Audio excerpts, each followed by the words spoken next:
একটি নার্সের হাত ধরে ক্যারিয়ার শেষ হয়েছিল ফুটবল ইতিহাসের কিংবদন্তি ম্যারাডোনার। নাইজেরিয়ার বিপক্ষে 2-1 ব্যবধানে জয় তুলে নিলেও এরপর আর মাঠে নামার সুযোগ হয়নি তার। বিতর্ক, কান্না আর নিষেধাজ্ঞার অন্ধকারে সমাপ্তি হয় ম্যারাডোনার বিশ্বকাপ ক্যারিয়ার।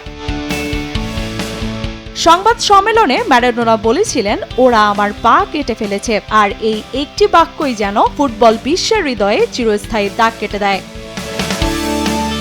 1986 সালের বিশ্বকাপের নায়ক ডিয়েগো ম্যারাডোনা 4টি বিশ্বকাপ খেলা এক কিংবদন্তি, যাকে একদিকে বসানো হয়েছিল দেবতার আসনে আর অন্যদিকে বিদ্ধ করা হয়েছিল ঘৃণা আর বিতর্কে। 1994 সালের বিশ্বকাপে তার খেলার সময় ছিল মাত্র 173 মিনিট, কিন্তু এই 173 মিনিটে ফুটবল ইতিহাসের সবচেয়ে আলোচিত অধ্যায়গুলোর একটি।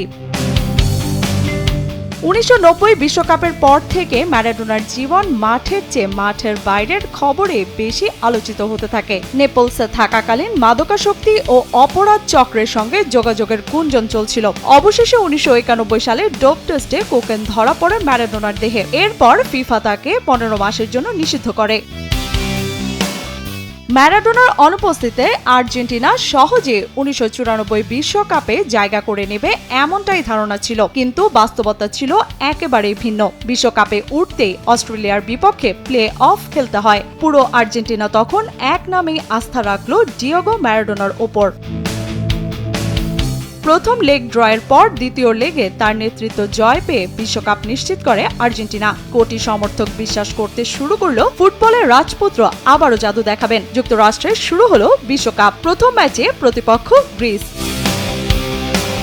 দুর্দান্ত ফুটবল খেললো আর্জেন্টিনা। বাতিস্তুতার হ্যাট্রিকের পাশাপাশি দেখা গেল এক নতুন ম্যারাডোনাকে। আগের মতো ড্রিবল নয়, বরং ওয়ান টাচ ফুটবলে পুরো দলের খেলার ছন্দ নিয়ন্ত্রণ করলেন তিনি।